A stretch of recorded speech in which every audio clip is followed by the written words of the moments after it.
Welcome to this elite, high-energy explainer, where we are going to dissect exactly how to secure top-tier marks in Cambridge Accounting AS and A-Level 9706. I'm absolutely thrilled to guide you through this session today because, let's be real, we aren't just going to sit here and review basic textbook accounting definitions. No. Today, we're going to put on the examiner's lens. We're going to look closely at the anatomy of high-tariff questions, master your time allocation, and deploy the critical thinking strategies that separate average candidates from the absolute top-tier scholars. Right off the bat, before we even look at a number, we have to talk about command words. This is where so many students immediately lose marks. If a question asks you to analyze, you are merely breaking down a scenario into its component parts, showing how the books of prime entry interact with the ledgers. But if that command word says evaluate or to what extent, the entire game changes. You have to weigh up different perspectives, question assumptions, and come to a justified conclusion. Explain means giving a reason why something happens. To what extent means judging how true a statement actually is in a specific context. Keep that command word anatomy in your head because it is the foundation of everything we are about to do. Okay, let's dive into this. We are starting off with a massive, high-stakes fact directly from the Principal Examiner reports. Look closely at this quote. Mastering books of prime entry is essential. This topic appears in every examination series. You literally cannot escape this topic. It doesn't matter what year it is or what variant you are taking. Whether it is hiding inside a complex control account reconciliation, buried deep in a correction of errors question, or featured as a massive standalone procedural requirement, it is always there. So instead of fearing it or brushing it off as basic bookkeeping, we are going to teach you how to think exactly like the examiner. We're going to turn this guaranteed topic into a guaranteed massive bank of marks for your final grade.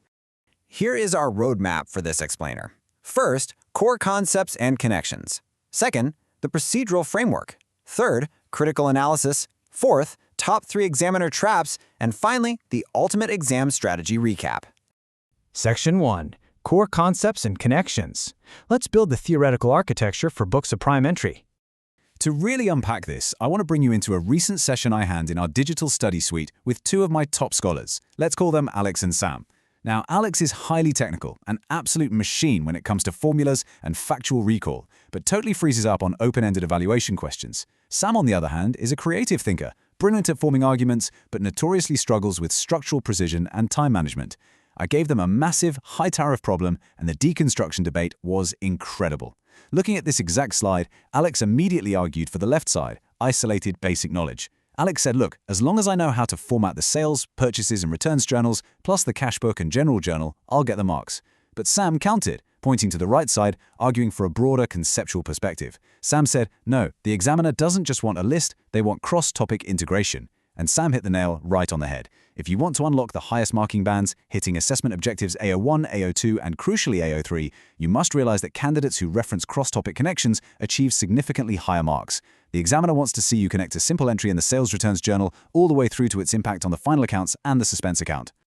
During that same study session, Alex and Sam started debating how to actually hit those top-tier marking bands. Alex was getting frustrated, saying, but how do I prove I understand the concepts without just writing out the ledger formats? I told them to look at these 4 pillars. This topic isn't just about recording numbers. It's a conceptual framework resting entirely on precise definitions, identifying causal relationships, and deploying evidence-based reasoning. It's systematic analysis. For instance, you have to understand the why behind the what. The causal relationship is everything. When a business issues an invoice to a credit customer, that event is the cause. The effect is the immediate entry in the sales journal, which then systematically flows into the receivables ledger to update the customer's personal balance and eventually totals up into the general ledger. When you get one of those tough evaluation questions, you must use evidence-based reasoning, referencing these exact causal relationships to build an undeniable argument that the examiner has to award full marks to. Section 2. The procedural framework. Here is exactly how you secure those crucial method marks. This is the mechanical, highly technical side of the syllabus. And honestly, this is where highly intelligent students constantly bleed marks. In my session with Alex and Sam, this is where Alex completely dominated the debate. Sam was rushing, sketching out T accounts with no titles, just throwing numbers on the page to save time. Alex jumped in and said, Sam, you are throwing away free marks. And Alex was absolutely right. You must rigidly follow these strict conventions because practical application in books of prime entry develops professional skills and requires absolutely flawless presentation. Step 1. Proper headings. Don't just write journal at the top of the page. Write General Journal of J. Smith as at 31 December. Step 2. Correct terminology. The examiner hates colloquialisms. Do not write money in, write receipts, or specify the exact account name like sales. Step 3. Appropriate formats. Keep your debit and credit columns perfectly aligned. Treat it like a real professional financial document. And Step 4. Clear annotation. In the journal, a narrative is not optional. It is a mandatory requirement unless the question explicitly states otherwise. Omitting narratives is an absolute classic way to lose easy points. Listen closely to this next concept because it is an absolute game changer. Right before we solve the absolute hardest part of this procedural framework, I need to pause the session for a quick second. If you're finding this masterclass valuable and you are serious about crushing your Cambridge exams, you need to subscribe to our channel, Ace the Exams IGCSE O and A levels, at the handle @acetheexam_IGCSE. Hit that subscribe button right now, turn on the notification bell so you never miss our weekly Cambridge breakthrough strategies, and join our community of elite scholars. All right, let's get back to the strategy. Multi-stage analysis is incredibly hard, but you must deploy the method mark strategy. Examiners actively award points just for showcasing the correct analytical process, even if your initial number is wrong. Imagine you miscalculated trade discount on the very first line of a massive purchases journal. Yes, you will lose the mark for that specific figure, but if you correctly transfer that flawed total to the purchases account in the general ledger, the examiner will award you a method mark for the process. This is called the own figure rule. Never ever give up on a multi-part calculation question. Always carry your process through to the very end. So, back in our study suite, Alex and Sam were actively drafting a model response, paragraph by paragraph, right there on the screen. But then they hit a massive roadblock. They got entirely tangled up trying to link a complex series of source documents to their respective journals and ledgers. Sam was losing track of the flow, and Alex was overcomplicating the ledger postings. I used a picture-in-picture feature on our smartboard to pause their session, step in, and explain a cognitive strategy to get them unstuck. I introduced them to the visual story method. If you struggle to remember the complex flow of these journals, you use this memory hack to encode the concepts systematically. Picture the physical document first, a crisp paper invoice arriving in the mail. That's your source document. Next, visualize yourself writing that into a specific physical notebook on your desk. That's your book of prime entry. Then, imagine taking that total and posting it onto a giant digital scoreboard on the wall. That's your general ledger. We rewrote their flawed section out loud using this exact visual narrative, and it was a light bulb moment. They transitioned from a confused, mediocre answer to a flawless, full-mark response just by visualizing the physical flow of the data. Section 3. Critical Analysis. Let's step into the evaluative mindset and conquer the high tariff questions. This is where we shift from being a basic bookkeeper to acting like an elite financial analyst. In the 9706 syllabus, the final part of a question often carries 9 to 15 marks. Top-scoring candidates demonstrate a truly evaluative mindset by doing 3 things: questioning assumptions, considering alternative perspectives, and heavily justifying their decisions with concrete evidence. If the examiner asks you to evaluate the usefulness of dividing the ledger into a sales ledger, purchases ledger, and general ledger, you can't just say, it's good for efficiency. That is too basic. You have to argue the benefits like fraud prevention through the segregation of duties, but you must also question the assumptions by pointing out the increased cost, the need for specialized staff, or the complexity it adds for a smaller business. You have to show the examiner that you see the whole picture, not just the textbook advantages. Let's look at how this builds into an actual structurally sound essay. Let's call this the paragraph balance formula.